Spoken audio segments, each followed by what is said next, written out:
I help people get in touch with their own innate healing. It's not really me, it's their own body that is the miracle that can heal itself if we give it half a chance.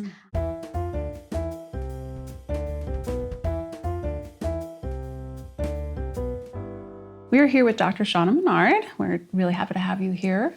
And you are very vocal about the fact that health coaches can be valuable players in clinical settings. So why don't you tell us more about what led you to this realization? Yeah, well, I went into medicine in the first place to help people live their longest, healthiest, happiest lives. And then as a radiologist, specifically in ultrasound, I saw that at least 70% of everything I was imaging could have been prevented with a healthy lifestyle.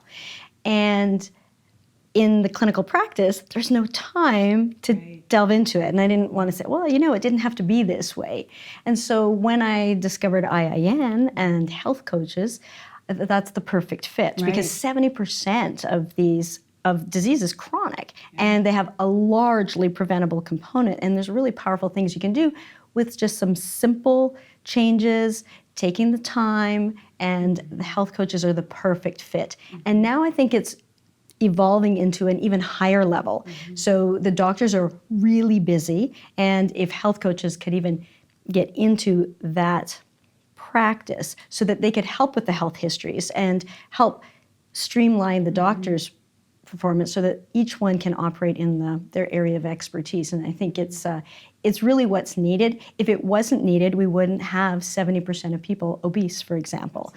So there's clearly a role. And I really am passionate about that. You wouldn't believe, actually, the depths of things and the rapidity of which things are going off track. When I started in ultrasound, about 15-20% of people would have a fatty liver. Now it's like 70%. And we saw it even in an 8-year-old girl. Wow. So it's younger and younger, and it's extreme. And just seeing, especially these young people, just really destroying themselves in front of my eyes was just really hard to take. It's very disheartening. Yeah. That's why it's so important that you're an advocate and that you're able to be that bridge. So. Yeah, it's a great group. It's a great community and really a movement. And I love being part of IAN. It's so inspirational. Thank you.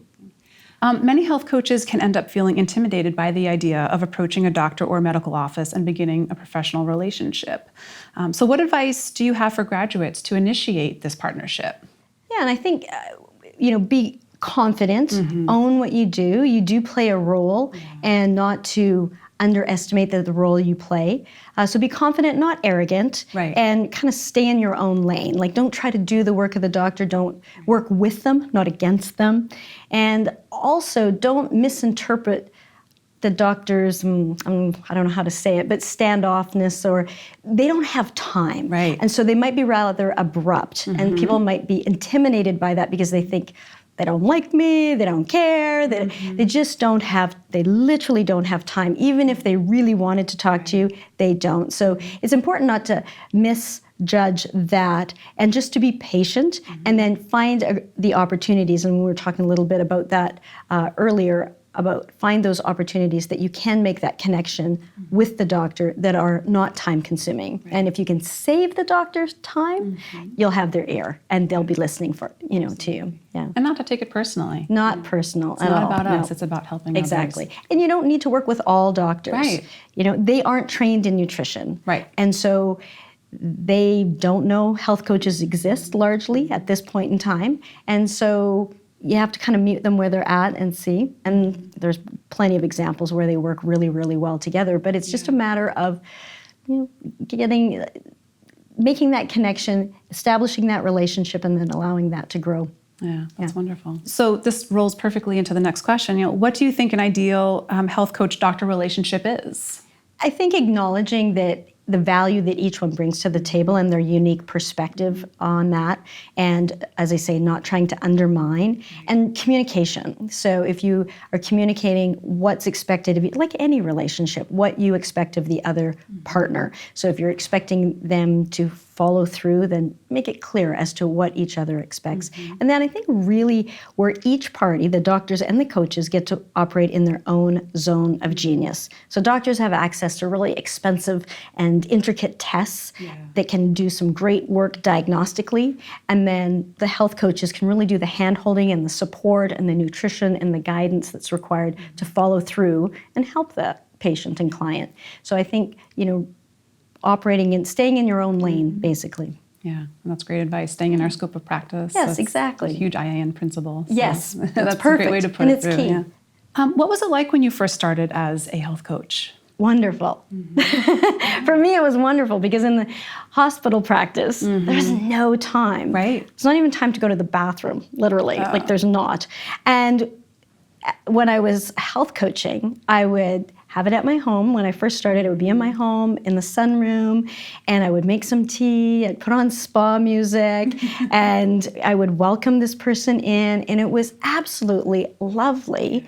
And I didn't get that at a day job, and it was really pleasant. Yes, I did it for a pleasant experience for that client, but it was pleasant for me too. So I really liked it. And at work, I was really frustrated because I knew there were things that people could do, and they were giving their power away to me. I think they felt like they could do whatever they wanted to their body, and if they got sick, well, they'd just go to the doctor and they would fix them. I think that's why I went into medicine, so I could fix people, but it doesn't work that way. We have the power through the choices that we make to create our bodies through that's how we get the building blocks for our bodies. And I just felt like in that fast-paced system, it's really hard to get any healing done, Right. quite frankly. Yeah. And when you can take the time, it's really, it's really great. And that fits so well with me. Right. You probably can't imagine me in a fast-paced, no talking kind of role, but I really loved it. It was a refreshing break, and people got results. Yes. At one point I had all of my clients off medications. I didn't take them off. Their doctors took them off. Yeah. But that's the power of some of these lifestyle changes. And what you're modeling for people how to be advocates for their own health. Yes. And to be a voice for themselves. Yeah. So that's Yeah. great.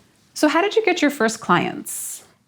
I had already lost weight. I'd lost 30 pounds. I'd had my kids, gained weight, and then lost weight. And I realized it wasn't actually that difficult, even though I'd struggled.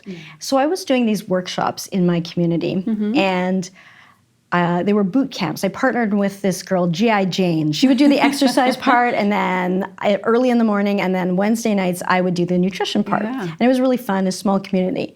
And so that group, inadvertently, I was creating a following before I even knew. Yeah. And then subsequently, I learned of IIN, and I invited some of those people for health histories. And a great thing that I did, though, because sometimes really new people or people who are nervous will use this technique, but I used it as well because, and that's, would you do me a favor and do a health history with me? Yeah. And it's like, a doctor, like you do histories all the time. Why do you need to have someone to practice on? And I said, hey, you know what? I'm doing this course and I have to do these. And, would you just do me a favor and go through this experience? Well, they'd never experienced anything like that. Right. It's not like a doctor's office history. And they all signed up. So by the time I finished my IIN course, I'd already paid my tuition, and back then we traveled, all of that. And that was my goal, to have that all paid off before I graduated. And so it was from those sources. That's amazing. So what advice do you have for new coaches then? Because that seems like a really great speaking, story, speaking engagements, if you're able to, even if it's small, is one great way. Even a small area of expertise, if you've done something with your health, share your story and share what you learned so that it can help others. And then instantly you're the expert. And then asking people, would you do me a favor? That's another great, easy way. And people are happy to give you a favor. And if they don't, enroll in your program, it's okay. They were just doing you a favor, and it's good practice. So Absolutely. And it's really refreshing to hear you as a medical practitioner to say, I was nervous when starting out. So, because I think that's something that holds a lot of people back. So to know that we're all human and we always start somewhere. because I think people are wondering, why are you doing Right. this? I don't understand why you're doing this. Why are you having me in your home? And I think sometimes people came just to come in my home too. Why not? It was fun. Well, and it was pleasant. It was Yeah. pleasant. And make the environment, however it is, pleasant. A totally different approach, Yeah. which is what people want. Yeah. So you've mentioned with having all of your clients come off of their medications. That's rather amazing. But you've worked with other clients who have had some really amazing transformations as well. So when working with clients, what type of role do you like to play? I help people get in touch with their own innate healing. It's not really me. Right. It's their own body that Yeah. is the miracle that can heal itself if we give it half a chance. I just show them, or together sometimes we work together to find out, how do we give your body half a chance? You know, what are the foods that make it sick and what are the foods that make it Right. sing? And sometimes it's a little bit of trial and error, and we don't always know the answer right off. And then there's that whole attention to, primary food. I think it's really important to focus on the positive. 90% of clients will focus negative. How are you doing? I only lost a couple of pounds. I have this pain. They want to focus on what's not working. Right. They want to focus on their pain, their disease. And so my work is to try and have them gradually shift to focus on what's working, not what's not working, what they can do, and focus positively forward and not get stuck in the rut, because that's what they just keep pressing that same button over Right. and over and over and nothing changes. So, it would be and an identity shift. That's the other thing. I can help someone lose 100 pounds, Right. but if they still see themselves as obese, yes. they will self-sabotage themselves so that they're in alignment with who they see themselves.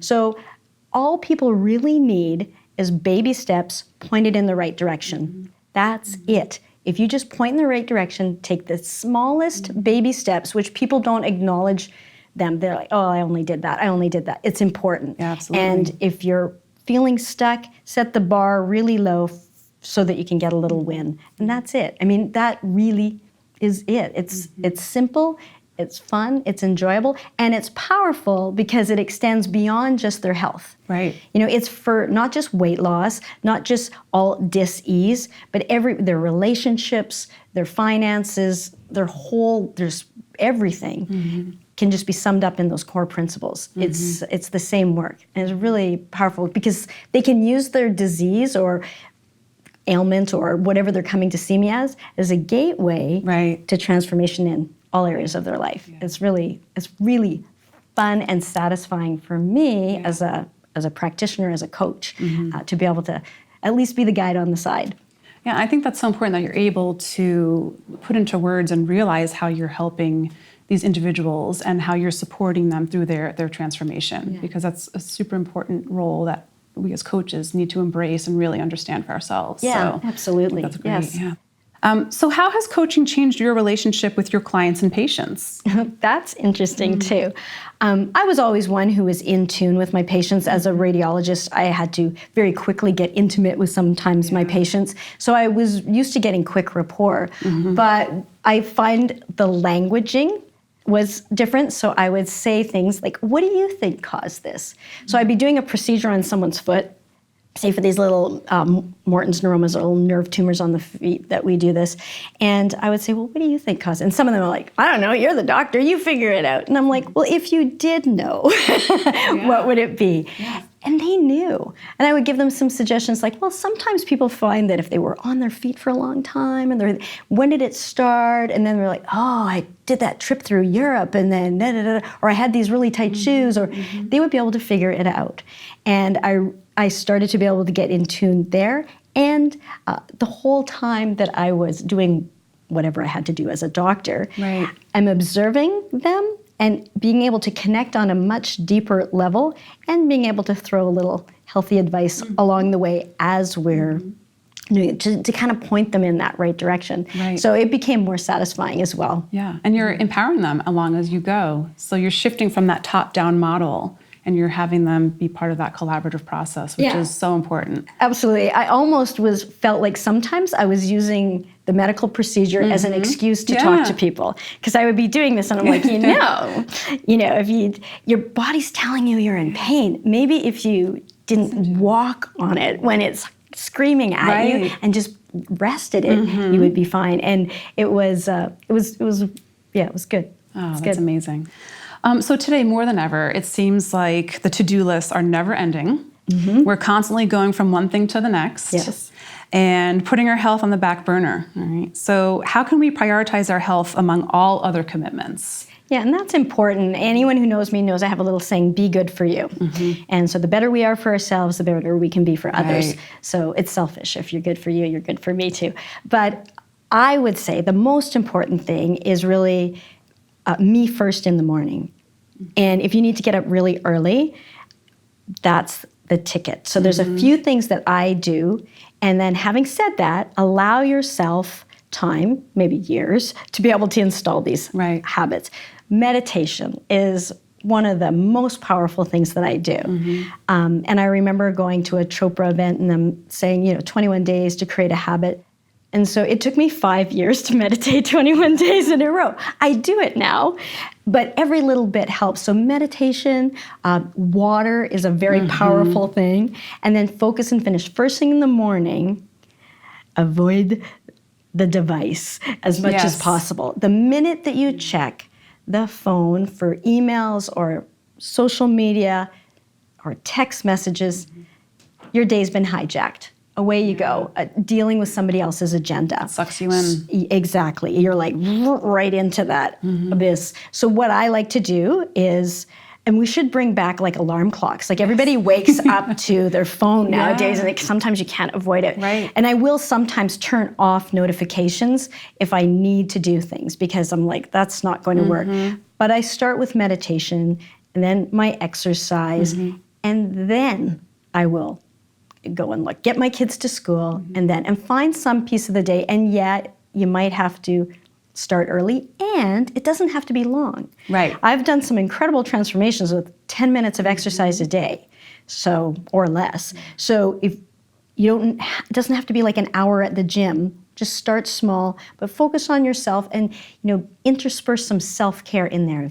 If you're lucky enough to be able to go for a massage or something, look outside at the sun, take big breaths, have water, and just love yourself as well. Because usually then we start to beat up on ourselves because we're not doing the self-care that we should be doing, and then it's just be easy about it, and just do your best. We're all really perfect the way we are. We just kind of have to uncover that sometimes. And it kind of goes back to what you said earlier, just celebrating those small steps and those small successes along the way, paying honor to those, and giving them the credit they deserve. Yeah, absolutely. And time management. I have 4 boys, and I had them at 5 3/4 years, and while I was a full-time doctor, and it was pretty nuts. And so the other thing would be focus and finish, and divide and conquer, so that I had a template and a schedule such that, when I'm doing laundry, I'm doing laundry. And when I'm coaching, I'm coaching. And when I'm with my kids, I'm with my kids. And so you can be pregnant. Now, I did that for a long time, too. I'm done with that. You can be present. So that's, that would be one of the that's great. tips. And how do you personally find a work-life balance that works for you? I know you mentioned meditation and your morning routine, but maybe if you feel that your day's getting away from you sometimes, how do you help rein that back in and help restore that balance? So sometimes I was doing these on-air interviews of success stories or different things, and they would be later in the day, like dinner time, 5 o'clock. And sometimes that would happen, and I knew I had to kind of zen out, get in the mood, and I would just take 15 minutes just before and just still. Try to meditate, even if you're just laying there still. Just breathe, grab some water, just chill. And again, those things that I was teaching my clients, focus on what's working, not what's not working. And just take those tiny little micro breaks. And if you're not getting the breaks, don't beat up on yourself. it's okay. It'll get better. So focus on what's working rather than what's not working. Focus on the little bit that is good about today, because there is that little moment, that power of now. When I read that book by Eckhart Tolle, The Power of Now, is when I was really kind of at that kind of ugly, toxic phase of my medical career. And I remember being so stressed and sometimes just washing my hands. I took that moment while I was washing my hands after the patient to just focus on the water and how it felt on my hands. Something like silly. You're washing your hands anyways, but rather than thinking of a million things other people wouldn't realize, but I'm just focusing on my hands. And when it got really crazy, it's when I had to just get still and focus on this moment right now. And those are little things that's the journey, right? That's the work. Yeah. Being present. Being present. A lot of us don't know to do sometimes. So, yeah, that's great.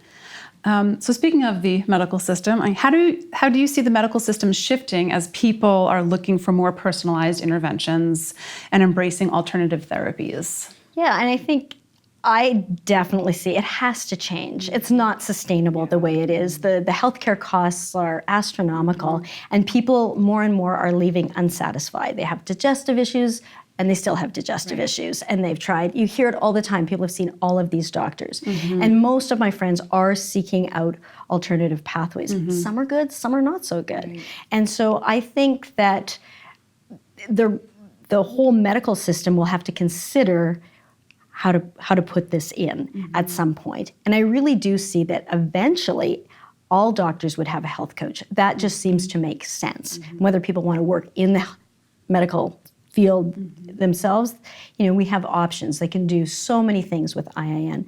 But I think that that is the way of the future. Radiology, my specialty, didn't exist 150 years ago. Like, we didn't have x-rays, we didn't have radiologists, we didn't have CT scans and MRIs and all of these things.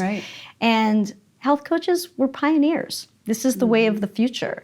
And so I definitely see them being more and more and more a mainstream role that people are going to. Yeah, that is so encouraging to hear. So, it is, because we all need a little bit of help. And nowadays, the way the food system has changed, you can't just, the old rules that they went back to, that's changed. And there's so much to consider that you almost need a health coach to just navigate life nowadays. Yeah, well, I can't thank you enough for all of the knowledge and the insight and your expertise that you have shared. It's been wonderful speaking with you and all that you have to offer our students. So thank you so much. Thank you. My pleasure. Absolutely my pleasure. Thanks. Hi, I'm Allison. I work in education operations here at IIN, which just means that I make sure that our curriculum goes out to all of our students. If you're interested in health coaching or want to learn more about health and wellness, please click like and subscribe to our channel, and you can see more videos like this. So thanks so much.